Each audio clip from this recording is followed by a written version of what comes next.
Hi students, my name is Rohit Kumar and you are welcome back in my YouTube channel bachelor classes. दोस्तों, आज मैं आपके लिए UP TET का जो प्रैक्टिस सेट है वो 2 लेकर आया हूँ। इस प्रैक्टिस सेट में आज मैं आपके साथ कुल 30 क्वेश्चंस को डिस्कस करूँगा जो कि मोटिवेशन और लर्निंग से रिलेटेड हैं। इसमें कुछ ऐसे क्वेश्चंस भी हैं जो पिछले गत वर्षों में हमारे यूपी टेट के पेपर में आ चुके हैं। ठीक है, तो चलिए बिना देरी किए हुए स्टार्ट करते हैं। हमारा आज का पहला क्वेश्चन है कि अधिगम के प्रक्रम में अभिप्रेरणा क्या कार्य करती है, उसका क्या काम है। ठीक है, क्या अगर ऑप्शन दिया है कि सीखने वालों की स्मृति को तेज बनाता है, या पुराने अधिगम से नए अधिगम को विभेदित करता है, या एक दिशीय रूप से सोचने में सीखने वालों को प्रस्तुत करता है, या नए सीखने वालों में अधिगम के लिए रुचि का सृजन करता है। तो इसका जो राइट आंसर होगा वो होगा नए सीखने वालों में अधिगम के लिए रुचि का सृजन करता है। ठीक है, तो लर्निंग प्रोसेस में जो मोटिवेशन होता है वो क्या काम करता है, नए सीखने वालों में अधिगम के लिए रुचि का सृजन करता है। ठीक है, उसमें रुचि पैदा करता है सीखने में। नेक्स्ट क्वेश्चन नंबर 2 कह रहा है कि मानव व्यक्तित्व के मनोलैंगिक विकास को निम्न में से किसने महत्व दिया था। ठीक है, जो मानव व्यक्तित्व के मनोलैंगिक विकास को निम्न में से किसने महत्व दिया था, ये क्वेश्चन हमारा यूपी टेट के पेपर 2016 में आ चुका है। ऑप्शन दिया है कि कमेनियस ने, या हॉल ने, या हॉलिंगबर्थ ने, या फ्रॉयड ने। ठीक है, तो मनोलैंगिक विकास का सिद्धांत किसने दिया था, वो दिया था फ्रॉयड ने। ध्यान रखना, इंपॉर्टेंट क्वेश्चन है। नेक्स्ट क्वेश्चन पर बढ़ते हैं। क्वेश्चन नंबर 3 कह रहा है कि संज्ञान किस बुद्धि के सिद्धांत का हिस्सा है। ठीक है, संज्ञान जो है वह किस बुद्धि के सिद्धांत का हिस्सा है। ये भी क्वेश्चन हमारा यूपी टेट के पेपर 2016 में आ चुका है। ऑप्शन दिया है कि प्रतिदर्श सिद्धांत, या समूह कारक सिद्धांत, या गिलफोर्ड का सिद्धांत, या फ्लूइड तथा क्रिस्टलाइज्ड सिद्धांत।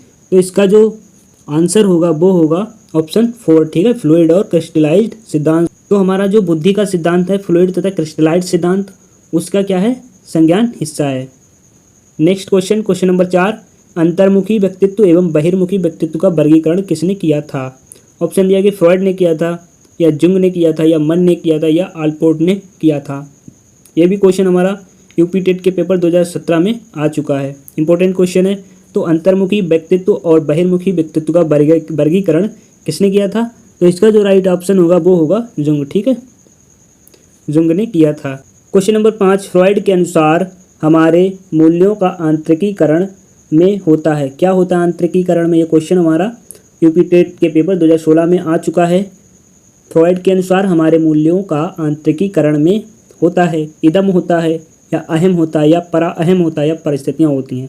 तो इसका जो राइट आंसर होगा वो होगा ऑप्शन 3। ठीक है, परा अहम होता है, आंतरिकीकरण में परा अहम होता है। नेक्स्ट क्वेश्चन नंबर 6, किस मनोवैज्ञानिक ने सीखने की सामग्री के रूप में निरर्थक शब्दों का प्रयोग किया है। ठीक है, तो विलियम जेम्स ने किया, या स्किनर ने किया, या एबिंगहॉस ने किया, बार्टलेट ने किया। तो ये क्वेश्चन हमारा यूपी टेट के 2014 पेपर में आ चुका है। ठीक है, क्वेश्चन क्या है कि किस मनोवैज्ञानिक ने सीखने की सामग्री के रूप में निरर्थक शब्दों का प्रयोग किया है। तो जो निरर्थक शब्दों का प्रयोग किया है वो किया है हमारा ऑप्शन जो इसका राइट होगा वो होगा एबिंगहॉस। ठीक है, याद रखना एबिंगहॉस ने किया था। नेक्स्ट क्वेश्चन पर बढ़ते हैं। क्वेश्चन नंबर 7 कह रहा है कि मूल प्रवृत्तियों को 14 प्रकार से किसने वर्गीकृत किया। ठीक है, जो मूल प्रवृत्तियों होती हैं उन्हें 14 प्रकार से किसने वर्गीकृत किया। ये क्वेश्चन भी हमारा इंपॉर्टेंट है, ये जो 2017 के पेपर में आया यूपी टेट के।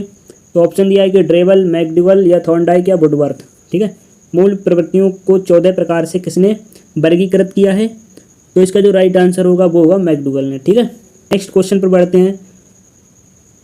क्वेश्चन 8 कह रहा है कि अल्बर्ट बंडूरा निम्न में से किस सिद्धांत से संबंधित हैं। ऑप्शन, ठीक है, अल्बर्ट बंडूरा निम्न में किस सिद्धांत से संबंधित है। इंपॉर्टेंट क्वेश्चन है, 2016 में आया है। सामाजिक अधिगम सिद्धांत से संबंधित हैं अल्बर्ट बंडूरा, या व्यवहारात्मक सिद्धांत से, या विकास का संज्ञानात्मक सिद्धांत, या विकास का मनोसामाजिक सिद्धांत। इसका जो राइट आंसर होगा वो होगा ऑप्शन 1। ठीक है, सामाजिक अधिगम सिद्धांत से क्या है, अल्बर्ट बंडूरा संबंधित हैं। नेक्स्ट क्वेश्चन में बढ़ते हैं। क्वेश्चन नंबर 9 कह रहा है कि किसको एक अभिप्रेरित शिक्षण का संकेतक माना जाता है। ऑप्शन दिया कक्षा में अधिकतम उपस्थिति को, या शिक्षक द्वारा दिया गया उपचारात्मक कार्य को, या विद्यार्थियों द्वारा प्रश्न पूछना, या कक्षा में एकदम खामोश रहना। ठीक है, तो इसका जो राइट आंसर होगा वो होगा ऑप्शन 3, ठीक है। विद्यार्थियों द्वारा प्रश्न पूछना क्या होता है कि एक अभिप्रेरित शिक्षण का संकेतन माना जाता है, बाकी के ये गलत होंगे। कक्षा में अधिकतम उपस्थिति जो हो तो क्या ये संकेत है? नहीं है। शिक्षक द्वारा दिया गया उपचारात्मक कार्य भी नहीं है। कक्षा में एकदम खामोश रहना चलेगा? नहीं चलेगा। नेक्स्ट क्वेश्चन नंबर 10 कह रहा है कि किस कार्य को अपनी स्वयं की इच्छा से न करके दूसरों की इच्छा से करना पड़ता है तो अभिप्रेरणा की कौन सी स्थिति होगी? ऑप्शन दिया है कि सकारात्मक स्थिति होगी या नकारात्मक स्थिति होगी या उदासीन स्थिति होगी या इनमें से कोई नहीं होगी। तो इसका जो राइट आंसर होगा वो होगा ऑप्शन 2, ठीक है। नकारात्मक स्थिति होगी। किसी कार्य को अपनी स्वयं की इच्छा से ना करके दूसरे की इच्छा से करना पड़ता है तो अभिप्रेरणा की जो स्थिति होगी वो नकारात्मक स्थिति होगी, ठीक है। क्योंकि उसमें व्यक्ति का खुद का मन नहीं होता है काम करने का, दूसरे की इच्छा से करना पड़ता है। और जब अपना मन होता है तो इंटरनल मोटिवेशन होता है, खुद से काम करने की अपने आप जिज्ञासा उठती है कि काम किया जाए, ठीक है। तो वहाँ पर सकारात्मक स्थिति पैदा होगी। नेक्स्ट क्वेश्चन नंबर 11 कह रहा है कि मास्लो के आवश्यकता का पदानुक्रम सिद्धांत के अनुसार कौन सी आवश्यकता सबसे अंत में पूरी होती है, ठीक है। मास्लो के आवश्यकता पदानुक्रम सिद्धांत के अनुसार कौन सी आवश्यकता सबसे अंत में पूरी होती है? ऑप्शन दिया कि सम्मान या आत्म यथार्थता या सुरक्षा या सामाजिक, ठीक है।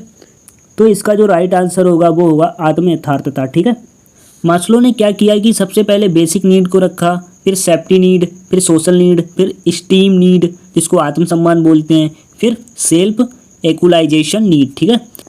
जब इंसान को मौलिक आवश्यकताएं पूरी होती हैं फिर उसको सुरक्षा की आवश्यकता होती है, ठीक है। फिर जब सुरक्षा उसकी हो जाती है उसके बाद उसको सामाजिकता की आवश्यकता होती है, समाज में संबंध बनाता है। उसके बाद उसको समाज में आत्मसम्मान भी चाहिए।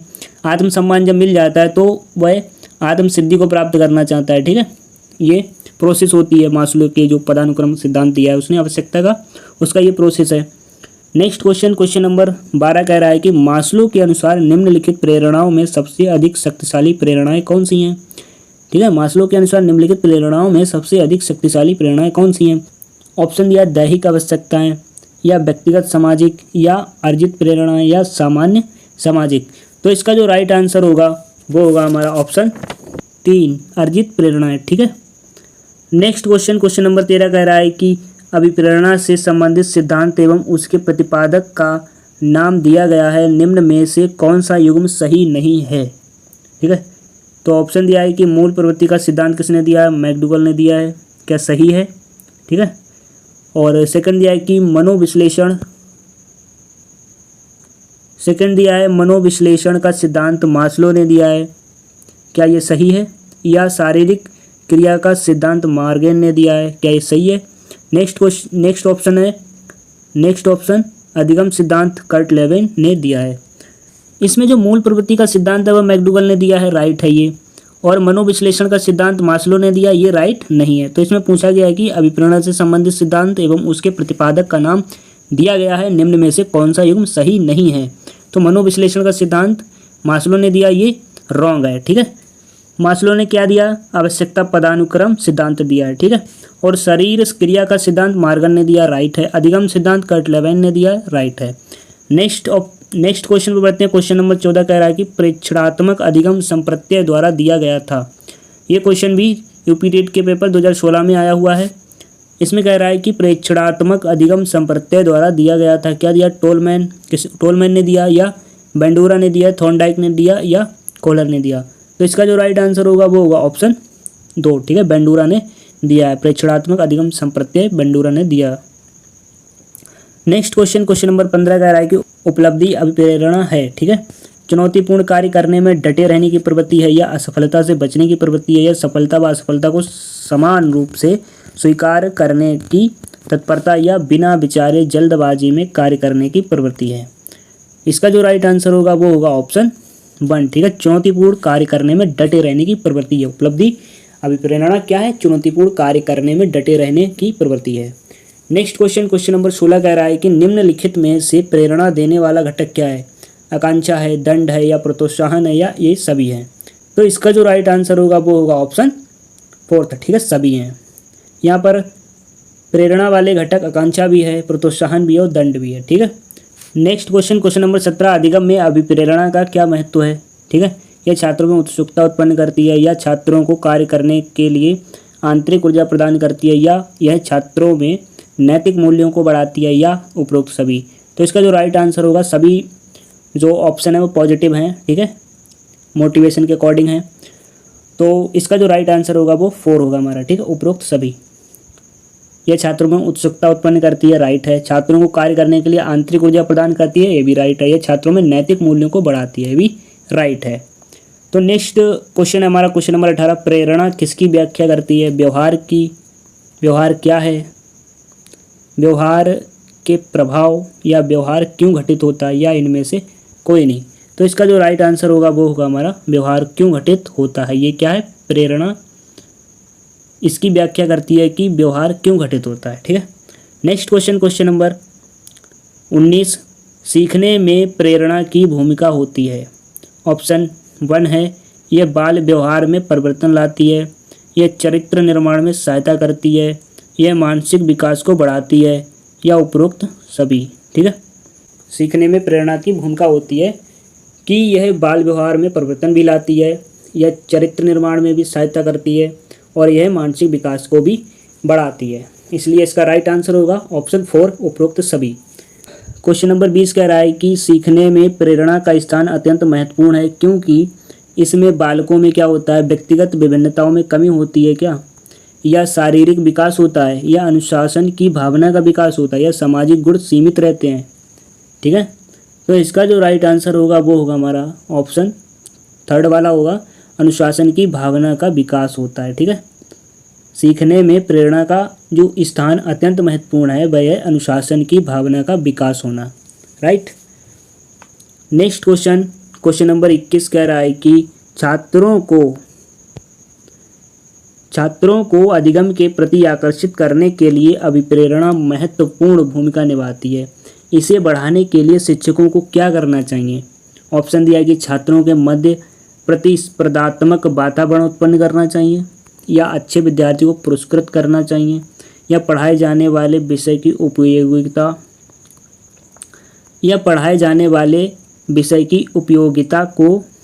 उपयोगिता हो, या उपरोक्त सभी, ठीक है।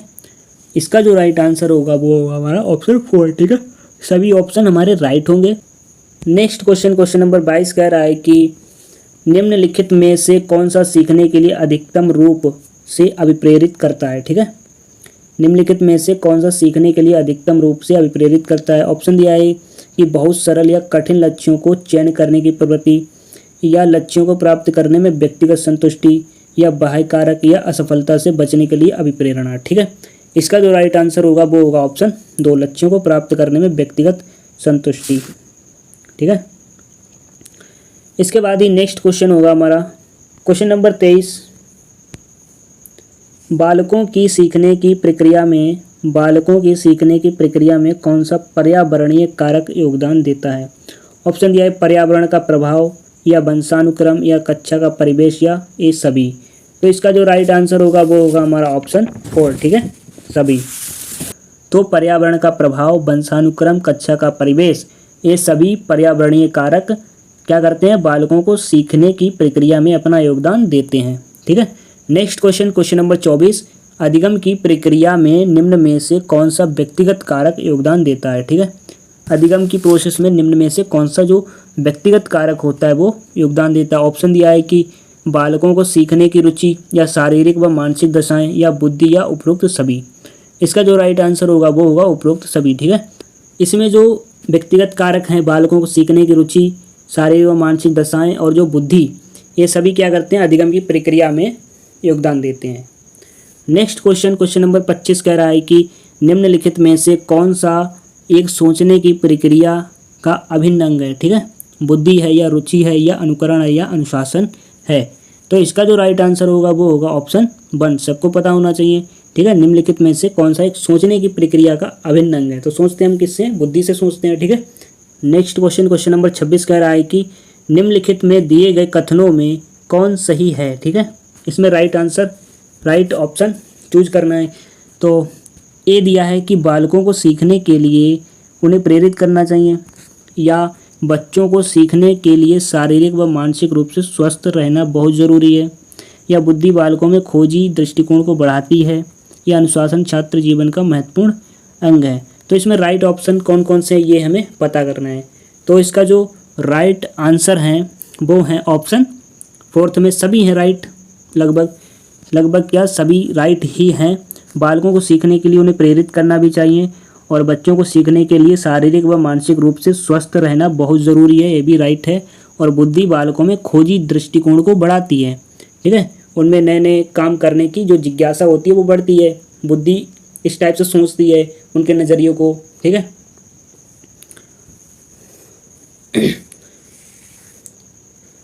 बुद्धि बालकों में खोजी दृष्टिकोण को बढ़ाती है, ठीक है, बुद्धि से वो सोचते हैं, कुछ ना कुछ नया करने की उनमें जिज्ञासा जगती है और इस प्रकार से वो अपने जो दृष्टिकोण होता है खोज करने का उसको बढ़ाते हैं।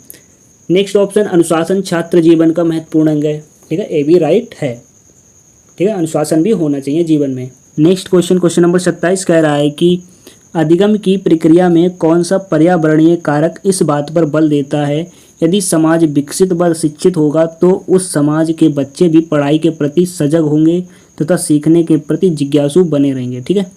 तो ऑप्शन दिया है कि सामाजिक व सांस्कृतिक कारक या आर्थिक कारक या राजनीतिक कारक या समूह अध्ययन कारक।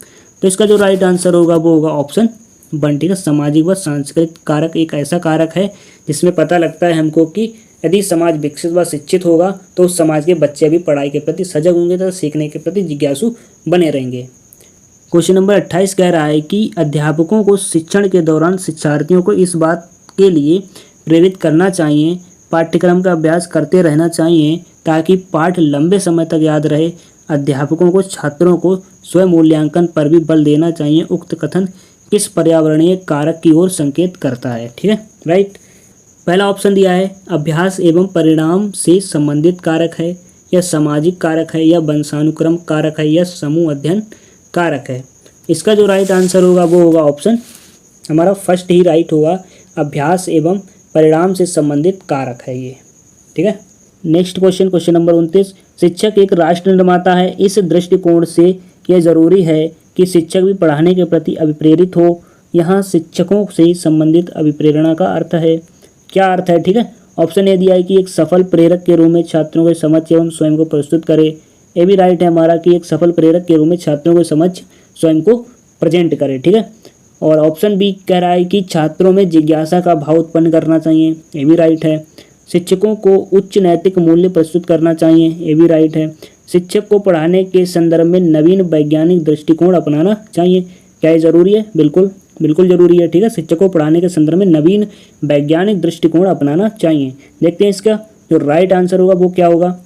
तो ऑप्शन में दिया है कि ए भी राइट है, या बी सी राइट है, या सी डी राइट है, या ए सभी। तो हमने देख लिए हैं कि कौन कौन से राइट है, तो ये सभी राइट हैं, ठीक है। ऑप्शन हमारा 4 राइट होगा, सभी राइट हैं। नेक्स्ट क्वेश्चन नंबर 30 कह रहा है कि विद्यार्थियों को स्वच्छता के लिए प्रेरित करने हेतु उन्हें स्वच्छता समिति का सदस्य बनाना प्रतिबिंबित करता है, ठीक है। प्रेरणा की सामाजिक सांस्कृतिक संकल्पनाएं, प्रेरणा का व्यवहारवादी उपागम, प्रेरणा का मानवतावादी उपागम, प्रेरणा का संज्ञानात्मक उपागम। तो इसका जो राइट आंसर होगा वो होगा ऑप्शन 1, ठीक है। प्रेरणा की सामाजिक सांस्कृतिक संकल्पनाएं, ठीक है, विद्यार्थियों को स्वच्छता के लिए प्रेरित करने हेतु उन्हें स्वच्छता समिति का सदस्य बनाना क्या प्रतिबिंबित करता है कि प्रेरणा की सामाजिक सांस्कृतिक संकल्पनाएं, ठीक है। ये हमारा लास्ट क्वेश्चन था इस प्रैक्टिस सेट का। ये प्रैक्टिस सेट हमारा यहीं पर ख़त्म होता है और मिलते हैं नेक्स्ट प्रैक्टिस सेट के साथ और इम्पोर्टेंट क्वेश्चंस के साथ, जो भी हमारे प्रीवियस ईयर में ट्रेंडिंग पर क्वेश्चन रहे हैं उन पर मैं वीडियो लेकर आऊँगा नेक्स्ट टाइम।